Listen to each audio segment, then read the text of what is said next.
You're listening to The Perfect 10. My name is Kevin Reagan, and in 1987, I was 12 years old. My name is Kit Reagan, and I am 12 years old. This month, we watched Raising Arizona. Okay, then. I think I got the best one. Turn to the right. You ain't Sam. Repeat offender. And there's what's right, and there's what's right, and never the twain shall meet. Raising Arizona is a 1987 American crime comedy film written, directed, and produced by brothers Joel and Ethan Coen. When a childless couple, an ex-con and an ex-cop, decide to help themselves to another family's quintuplets, their lives become more complicated than they anticipated. It stars Nicolas Cage as H.I. Hyde McDonough, an ex-convict, and Holly Hunter as Edwina Ed McDonough, a former police officer and his wife. Other members of the cast include Trey Wilson, William Forsythe, John Goodman, Frances McDormand, Sam McMurray, and Randall Tex Cobb. Released by 20th Century Fox on March 13th, 1987 to mixed reviews, with some criticizing it as too self-conscious, manneristic, and unclear as to whether it was fantasy or realism, while others praised the film for its originality. Retrospective reviews are generally more favorable, and Raising Arizona is now considered to be a cult classic. Before we get into the characters, did you feel this movie was more fantasy or realism? I'd say more realism. It's definitely grounded in realism with a fantastical element. A big component that had reviewers hung up back in 1987 was the fact that they have very southern accents and they're in Arizona.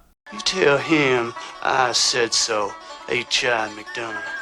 And if he wants to discuss it, he knows where to find me. In the Maricopa County Maximum Security Correctional Facility for Men, State Farm Road, number 31, Tempe, Arizona. I'll be waiting. The whole point is they're in Arizona. And it did not feel, with their accents, that was Arizona. It felt more like Texas, a lot of people said. I definitely felt more of a realist component to it, with the way prison system works and just the way a lot of the townsfolk are simple, I guess, for lack of a better word. Okay, then. All right, pull up your list. All right. The first one is one that you, Kevinita, is... That's me? Yes. I'm Kevinita? Yes, Kevinita. I used to have people call me Cavino when I was young. Cavino. Not Cavino. That sounds like a planet. Sounds like a Star Wars planet. Are you having a problem, Master Kenobi? Yes, I'm looking for a planetary system called Camino. It sounds like, you know, those boxes of cookies that never have cookies in them at a grandparent's house. It's always some sewing thing or something else. Yeah. Yeah, it's like those that. butter cookies. Yeah. You think they're Cavinas? It sounds like Vienna Cavinas, you know? Wait, are you talking Milanos? That's a totally different... No, I'm talking Okay. cookies. Yeah, well, Milano's a cookie. I know. It's like the greatest cookie. I know. But they don't make vegan ones. First one is Leonard Smalls, My friends call me Lenny, but I got no friends. played by Randall Tex Cobb. It doesn't say that, though. It says Leonard Smalls. Craig Cobb. Really? Yeah, Randall Craig Cobb. Oh, no, it's Randall Tex Cobb. I'm talking his middle name. Craig is his middle name. Yeah, Craig is his middle name. Tex is his nickname. Well, he was a boxer. Okay. So it's crazy that's the first one out of the gate because I was going to tell you a story, and now I can tell you that story. So I went to college with Randall Tex Cobb. He went to Temple University at the same time I did. I was in film, and he was in, I believe he was in either creative writing or literature because I know he wrote poetry. I had different people that I was friends with that would see him around campus. I never saw him. And then one day, it was the end of I think it was my freshman year, I had the flu. It was the finals. So I drove to school. I was listening to Howard Stern. I was eating Sun Chips. I remember all this quite well. And this is back when Howard Stern was massively huge. So I drove to school. I had a math test, took it. And then I went to my film theory class with Alan Barber. Brendan, my friend Brendan Carr, also took that class. We went to school with Tim and Eric. A lot of name drop on this one. So anyways, I went to Alan Barber's office to see if I could take the test early because I felt awful and I just wanted to go home. I knocked on his office door. He didn't answer. And I fell asleep on a couch outside. That's how college is. There's couches everywhere. So I fell asleep outside his office. I woke up hours later as he was walking by me to go to class. And I was like, oh my God. So I gathered my stuff. I lost Alan Barber. I don't know where he went. But I got in the elevator and I was kind of like lucid dreaming because I was like so sick. And who's in the elevator with me? Randall texts Cobb. It was so weird. It was just him and me. And I walked in and he held the door for me. And I was just like, oh my God. Because I know him from Fletch, or Fletch Lives, really. Bend over. Ben, nice to meet you. Victor Hugo. You wouldn't happen to have a middle name, would you? Everybody else around here seems to. I was just blown away by it. And I told him I'm a big fan. I didn't shake his hand because I was sick. And then I went and I took my test. And I drove home. I lived at Grammy and Pop-Pop's then. And by the time I got home, I threw up all over Grammy and Pop-Pop's driveway. Oh, God. That's my whole story. That's my Randall Tex Cobb story. I never saw him again. He was difficult to work with, the Coen brothers said. He also did not know how to ride a motorcycle. So that scene where he first shows up and pulls up to where the two guys escaped from prison, that hole, one of the takes, he actually crashed the motorcycle into the hole because he was not a motorcycle guy. Like, was he rude to work with? Or No, they said he was... It's funny because you'll eventually get to Nicolas Cage. And they said both of them were very strong-headed. They had their own opinions about things. Joel and Ethan Coen both said they appreciated what Nicolas Cage brought to his character and his performance, and they would never want to curtail that. But they said they would have a hard time ever casting Randall Tex Cobb ever again. So they didn't say anything about whether they would eat sun chips.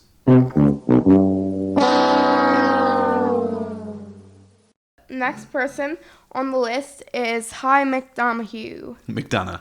H.I. McDonough. Not a pretty name, is it, Hi? No, sir. That's one bonehead name, but that ain't me anymore. Who we know his name is Herbert because he signs his letter to his wife. Love Herbert. What did you think of H.I. McDonough? It was okay. What did you think of his like morality? You're not just telling us what we want to hear. No, sir, no way.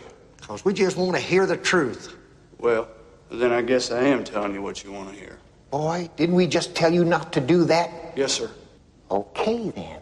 I don't like it. I kind of like that he was trying to keep all the kids safe while also taking one. But then he went back to the car and Ed was like, you go back there and get my baby. You get me a baby, Hi. Why was that so good? Nicolas Cage is a weird human being. Yeah, he's awful damn good. So when they were making this movie, Sam McMurray went out to lunch with Nicolas Cage. And Nicolas Cage had done quite a few movies by 1987. I think at that point he had already done Moonstruck, Peggy Sue Got Married, which I love that movie. So he was starting to become a movie star. And Sam McMurray, who plays Glenn... Mind you don't cut yourself, Mordecai. The kind of racist, real crappy guy who's also his boss. They went out to lunch and a woman was eyeing up Nicolas Cage because she was pretty sure it was him, but she didn't know it was him. And finally she came over and said, I wasn't sure if it was you, but I just wanted to say hi and could I get your autograph? And Nicolas Cage is a weird guy. So he said, sure. And he gave her an autograph, but on the autograph he wrote, you will die tomorrow. Nicolas Cage.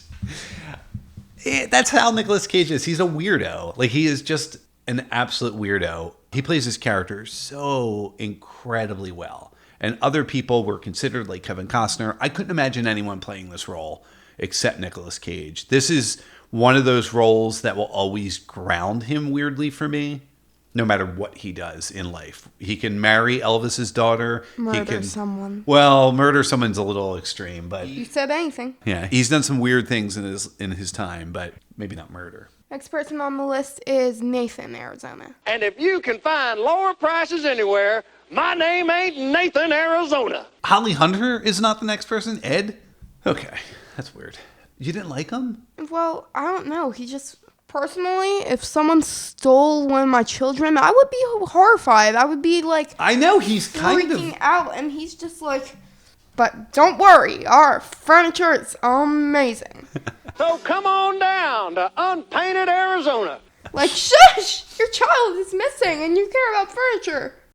So, Trey Wilson has been in so many movies. Speaking of Kevin Costner, he was his coach in Bull Durham. Yeah. I actually like him. There's something about him. I just find him to be, I don't know. He's very wealthy, obviously. There is the argument. There's the weird line where they ask him, was the child wearing anything when he was abducted? and he says, no one sleeps naked in my house. What was he wearing? A dinner jacket. What do you think? He's wearing his damn jammies. What did the pajamas look like? I don't know. They were jammies. They had Yodas and on them. Which is not the case, right? All 5 quintuplets were in diapers. But there's the argument to be made that he's not a hands-on father. So he has no idea what the hell they were wearing. When he comes in, to the room at the end of the movie, a little spoiler.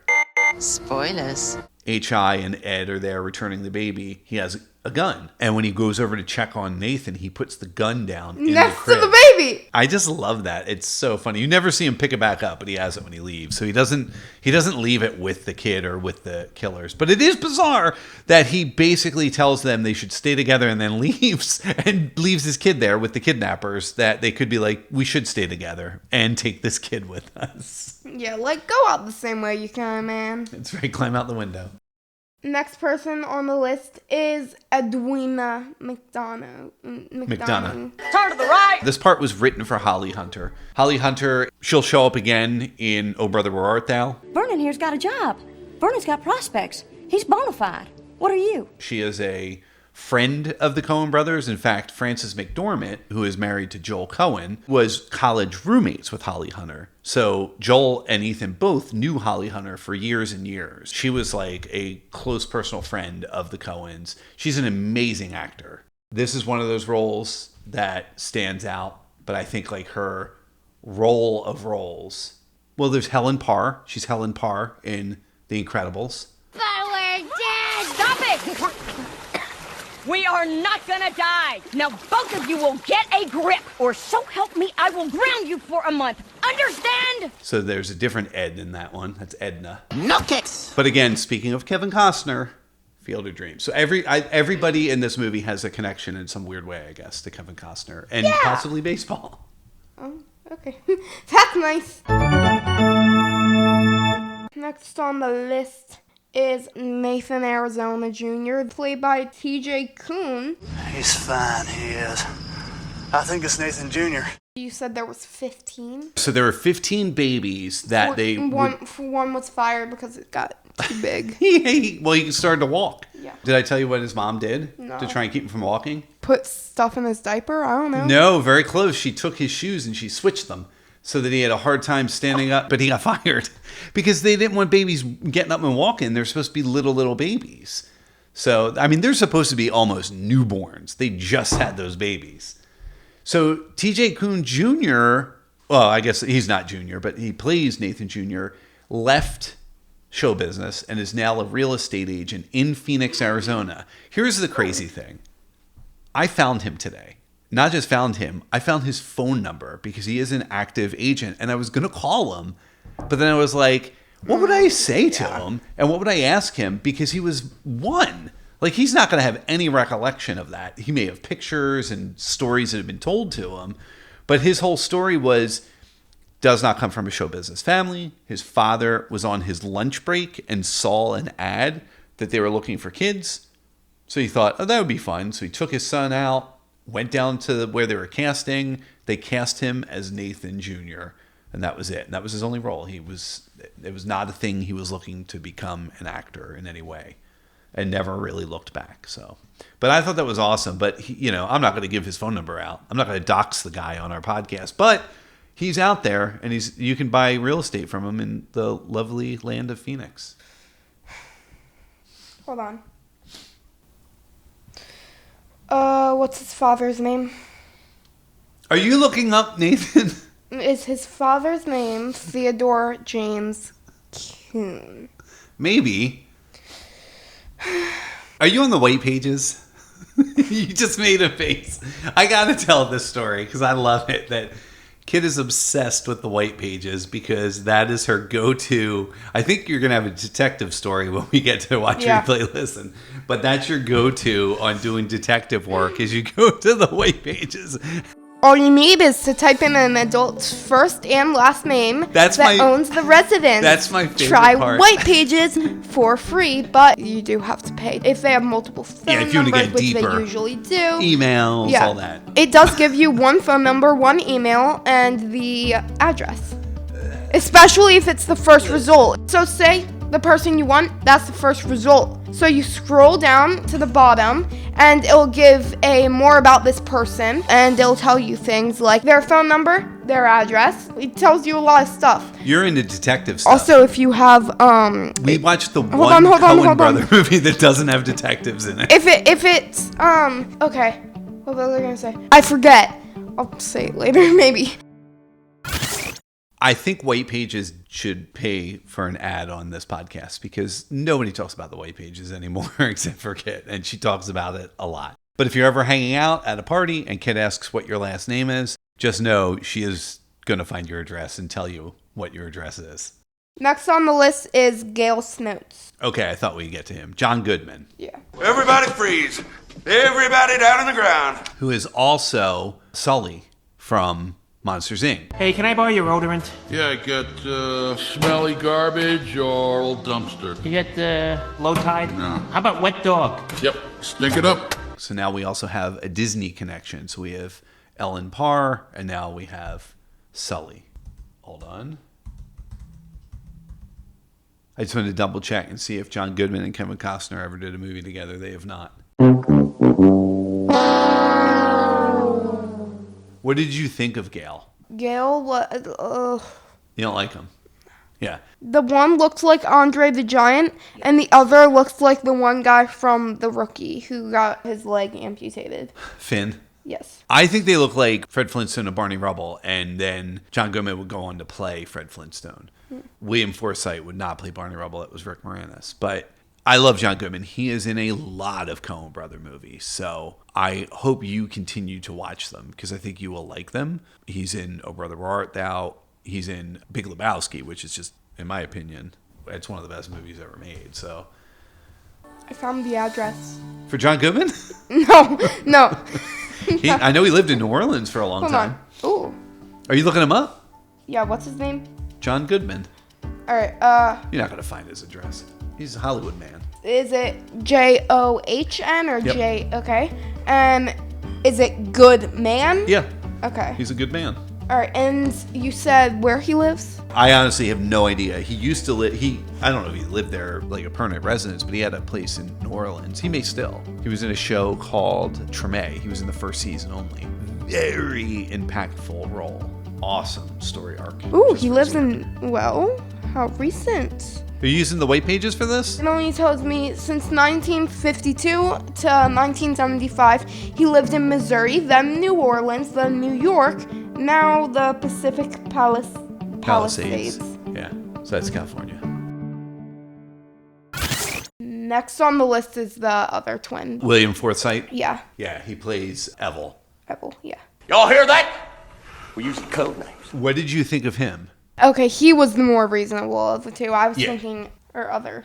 I love him. I've always been a fan. Everything he does is very compelling. One of the roles that always stands out for me, he was Flat Top in Dick Tracy, which is a 1990 movie, and I don't want you to age 3 years immediately, but when that does happen, we are going to be watching some Dick Tracy because I am curious what you would think of it. I liked him. I liked this character, and I always felt he was reasonable and just pulled along by Gail. He also happens to be involved in maybe my favorite line in the whole movie, which is... He's blow up into funny shapes at all? Well, no, unless round is funny. Next on the list is Feisty Hayseed. I have no idea who that is. Who is it? Feisty Hayseed, played by Rusty Lee. Oh, Feisty Hayseed. Oh. Wow. So, okay, they call them all Hayseed. So when they rob the bank, Rusty Lee is the one who argues he can't freeze and also get down on the ground at the same time. Well, which is it, young feller? You want I should freeze or get down on the ground? Mean to say, if I freeze, I can't rightly drop. And if I drop, I'm going to be in motion. You see? Shut up! Okay, then. Next on the list is Florence, Arizona. Yeah, Lynn Kitty, I guess is how you say her name. I'm blown away that we're this far in and you have not had Frances McDormand pop in there yet. Because she won an Academy Award for crying out loud. What's that again? She's Dot. She plays Glenn's wife. Right! You take that diaper off your head. You put it back onto your sister. Like, Frances McDormand is an unbelievable actor. She's in 12. The movie 12? No, like, it's Florence, hayseed and pickup, machine shop guy. No, not that mother scratcher. Prison counselor Moses. You ate sand? Earbending, nice old grocery man, parole board chairman. Okay, then. Parole board member. You really... Trapped convict. Gynecologist, Arizona Quint, payroll cashier, Dot. You need to be on IMDb and not whatever weird thing you use because... I use Google. I know, but it's so bizarre, the people that come up before. Yeah, so Frances McDormand has quite a bit of film cred to her name, so... Say, that reminds me. Sean McMurray, we talked about earlier, plays Glenn. Wait a minute, no, I told him wrong. Kit, did you have a favorite character in this movie? The baby. I love him so much. I wondered if it would be Ed or if it would be the baby. Yeah, I don't really like Ed. Because she kidnaps that baby? Yeah, I like her in the beginning where she's a cop. Show the tattoo. Turn to the right. Don't forget his fingers, Ed. Actually, my favorite character was... The creepy dude when he robs the convenience store. The guy with the braces and the acne. I don't like him. Yeah, nobody likes him. I'll be taking these Huggies and whatever cash you got. But I do like the one who was like, now count to 800 and I'll be back to check in 5 minutes. And then he's like 657, 658. Oh, this is a sham. That's not what he says. Yeah, I don't care. And then he gets up and he's like... He sees the car coming back. 790 off Mississippi. The director of photography of this movie is a guy named Barry Sonnenfeld. He directed a lot of movies that you like the Addams Family movie. Oh. You've never seen Men in Black? You will. Okay. He directed that. This is always interesting to me because Joel Coen got his start. He was an assistant editor on the Evil Dead movie, which is a Sam Raimi movie. So he does homages to Sam Raimi in this film, very reminiscent of what you see in Evil Dead. And then Edgar Wright, who directed a movie known as Shaun of the Dead. I love that movie. I know you do. So good. So Edgar Wright, this is his favorite film of all time. Oh, wow. Wow. I just think that's so funny, and Edgar Wright is a huge Sam Raimi fan. So a lot of those guys, now I mean Edgar Wright came a lot later, but these guys just kind of came up in the world together, and I just think it's so cool. And you can see it in the way they make films. The Coen Brothers made a movie called Blood Simple in 1984. Their next movie they were trying to do, they wanted it to be lighter because Blood Simple is so dark. And they had this idea about this huge company called the Hudsucker Proxy. You know, for kids. And it was going to cost $40 million to make. Not counting the mezzanine. And they could not get a production company to back them on this. So they wrote this movie in 3.5 months, Raising Arizona, because they're like, let's do something else. People say it cost anywhere between $2 and $6 million to make this movie. This movie... Wait, $2 million or $6 million? Between $2 and $6 million. Okay, I thought you meant $2 or no, $6 million. Yeah. No, you got to rent the equipment. You gotta pay 2 cents, actually. Yeah. Regardless, this movie was made for very, very little money. In the theaters, it made almost $30 million. So it did quite well based on how much it cost to make. And then they were able to pivot from there and ultimately make the Hudsucker Proxy in 1994.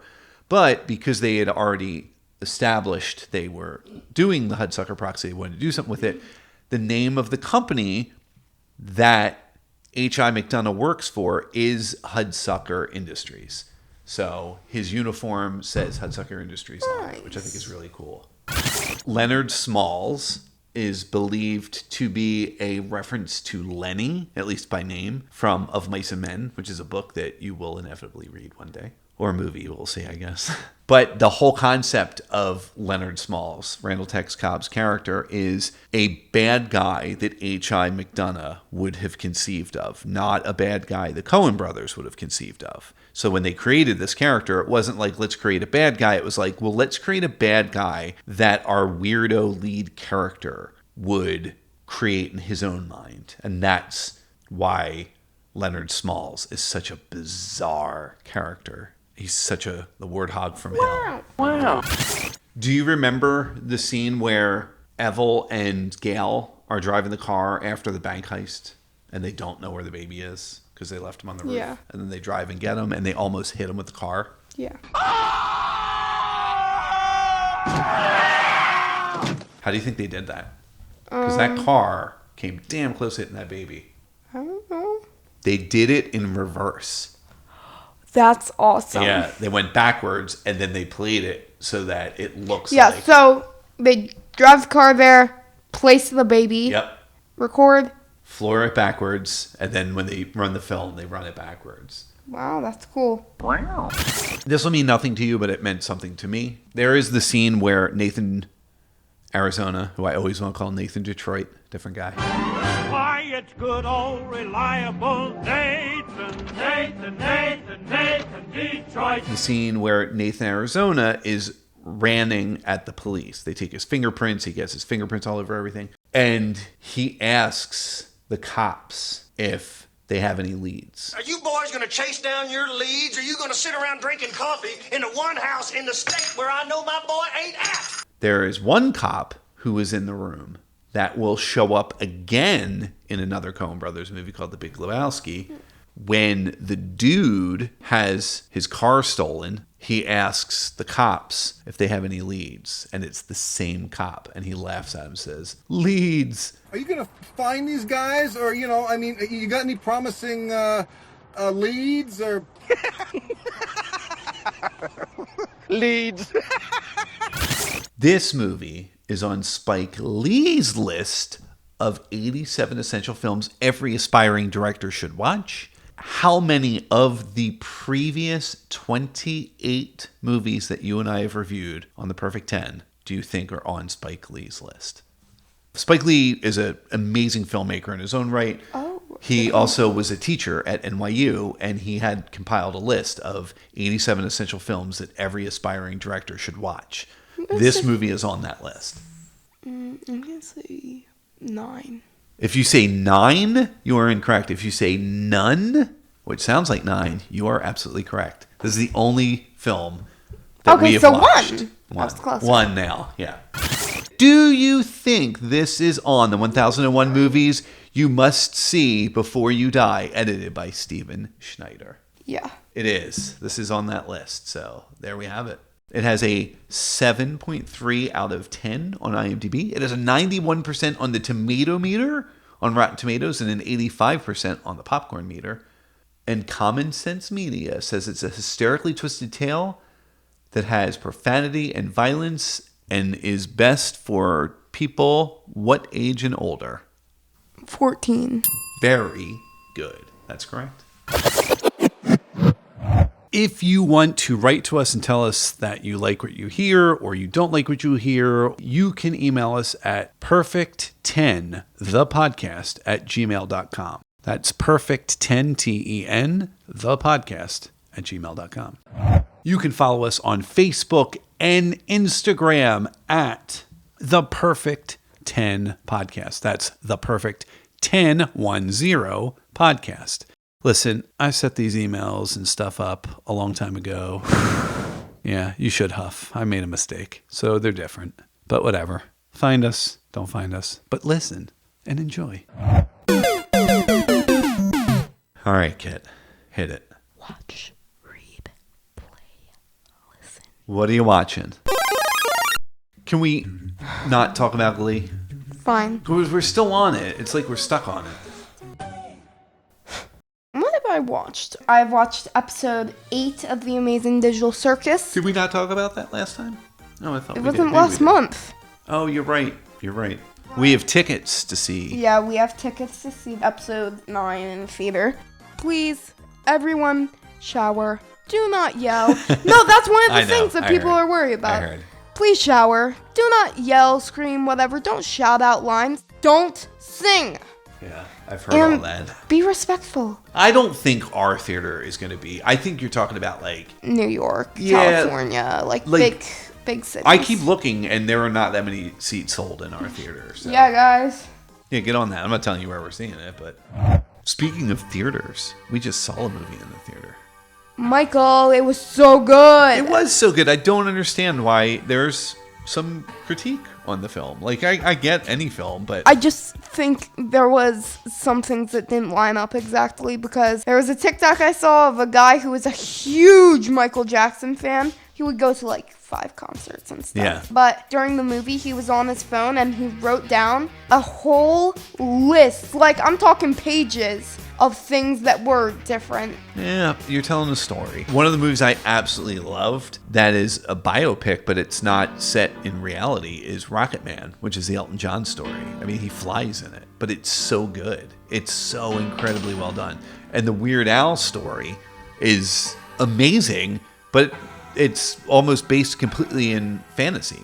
And I love it. I think it's great. This, is a little bit more true to, the history, but I thought it was great. The music is amazing. It was so good. I loved it. Did you love it because I wore my Beat It jacket? No, but he did get over 5 compliments. Dude, every time when you were in the bathroom and I was standing out there, people would walk by constantly like, oh man, I love your jacket. Bro! People in the bathroom, it was very, I have a Beat It jacket. That's crazy. No, I swear, every single time I went to the bathroom, that was like 4 times. 2 times during the movie, 1 time before, 1 time after. Guess what? Every single dang time, someone complimented someone else's shoes. Aw, that's nice. I know, but it was so weird because I would just like go to the bathroom, do my business, and I would hear a woman in like heels like... And then say, I like those shoes. Basically, every single time I would go to the bathroom, and I would hear, oh my God, I love your shoes. Were they talking to you? No, I was wearing Crocs. You had Crocs on? Yes. I thought you had those cool sneakers of yours. No? Crocs. Was it your Stranger Things Crocs? Yes. Oh, well, maybe they were talking to you. They're cool. There's another film that you just watched in school. Right, I watched the first Lord of the Rings. Oh, the Fellowship of the Rings. It's so good. Should we... I can't... You just don't want to watch it with me. No, I want to watch it with you. I love it so much. I'm so glad you watched it. I'm so glad. I told your teacher. I saw him at Steam. We were talking, and I said, oh my Steam God. Week. It was so good. Also, basically, if you don't know what Steam Week is, it's STEM Week, but instead of science, tech, engineering, math, it's science, tech, engineering, arts, math. Yeah, I love it. I love that art is included. Yeah. Read. What you reading? I have been reading a book that I love so much called Heartstopper. I'm on the 2nd one. Heartstopper by Alice Oseman. Yeah, it's so good. I'm on the 2nd one, but I'm halfway through it. I love you reading.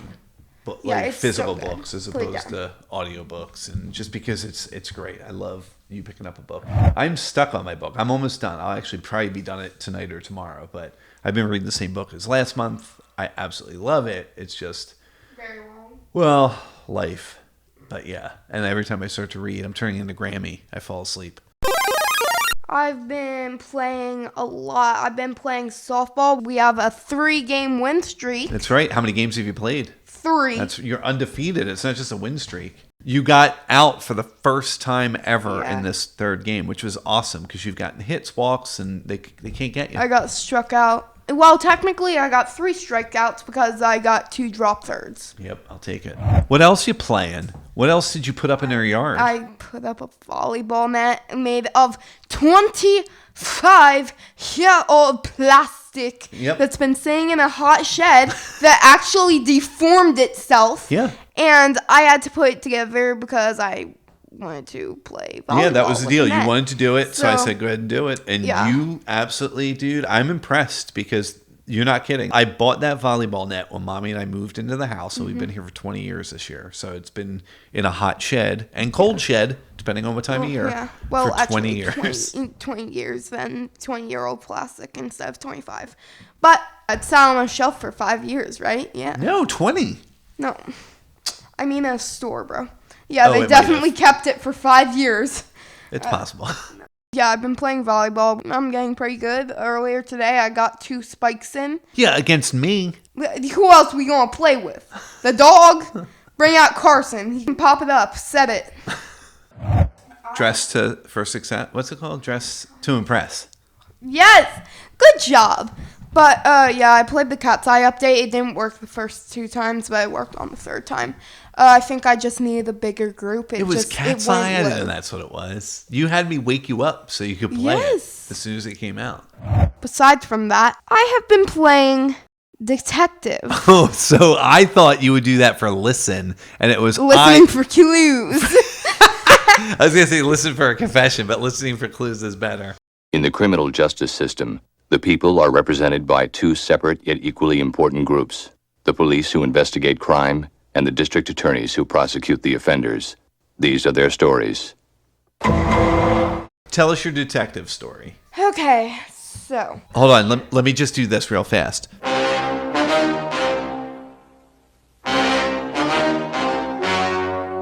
All of the names have been changed to protect the innocent and the guilty who Kit thinks is guilty, but may or may not actually be guilty. Go on. Let me set this up. Do me a favor, though. Not make it 10 minutes long. I was going to say But 11. also, Raising Arizona has an 11-minute opening before the opening credits. Let's not do that with this story.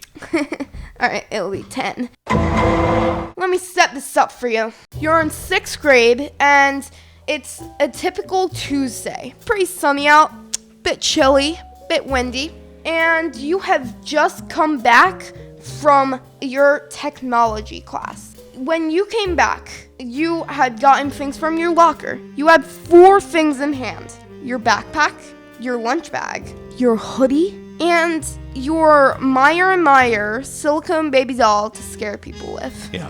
Now, you decide to take the desk that you usually sit in. So you put your bag down, you put your lunch bag on top of the desk, then you put your hoodie down. And on top of the hoodie, you put down the doll. Remember I said on top. I had just checked out the new Heartstopper book from the library. I decide to start reading it because it's an amazing book.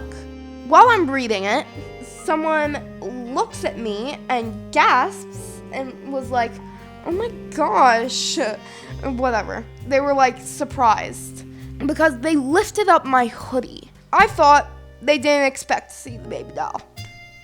A lot of people don't expect it. I never expect it.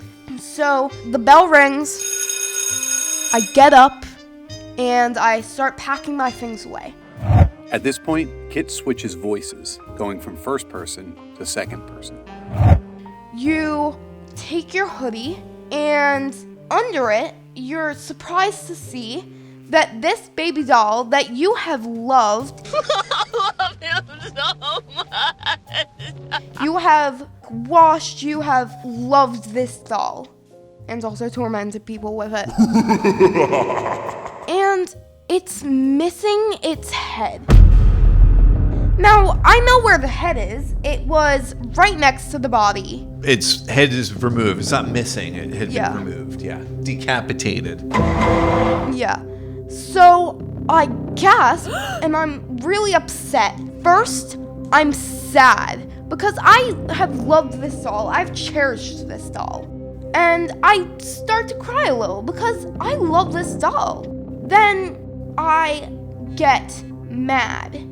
And I am so annoyed that someone decided to do this and not tell me. Yeah. Then, while going through these emotions, after I am mad with tears, mad tears, I feel malicious. I want this person to have karma. 'Cause baby, Yeah, we got bad blood. Oh.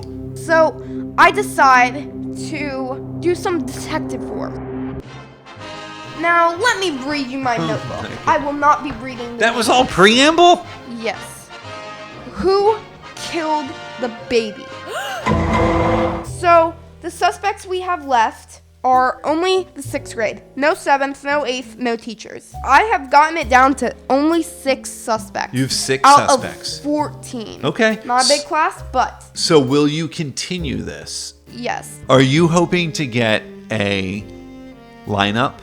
And if you I want it that way.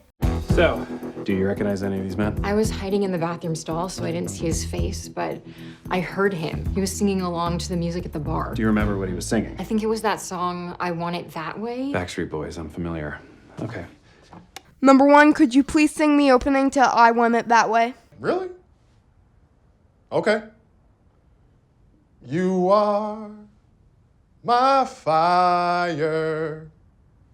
Number 2, keep it going. The one desire. Number 3. Believe when I say. Number 4. I want it that way. Tell me why. Ain't nothing but a heartache. Tell me why. Ain't nothing but a mistake. Now number 5.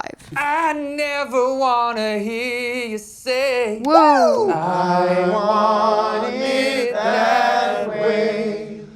Chills, literal chills. It was number 5. Number 5 killed my brother. Oh my god, I forgot about that part. Yeah. Okay, let's go play volleyball.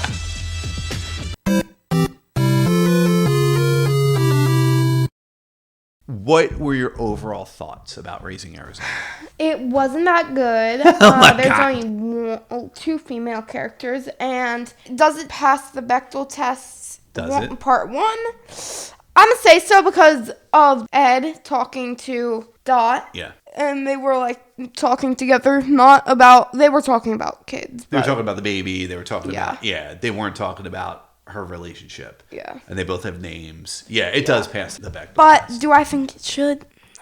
Okay, so this is another one very similar to Overboard, right? I told you it begrudgingly passes. So it passes in the letter of the law, but not necessarily the spirit of what the Bechdel test is. I think this one does, but you can, have your own opinion. Yay.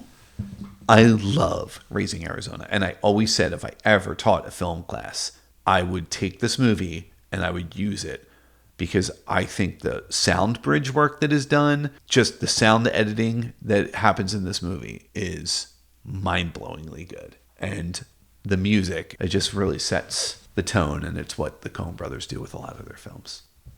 Yeah. See you next month. What are we going to watch next month? Any ideas? Me either. No. Right. But hopefully we'll watch the Phillies come back triumphantly. Bye.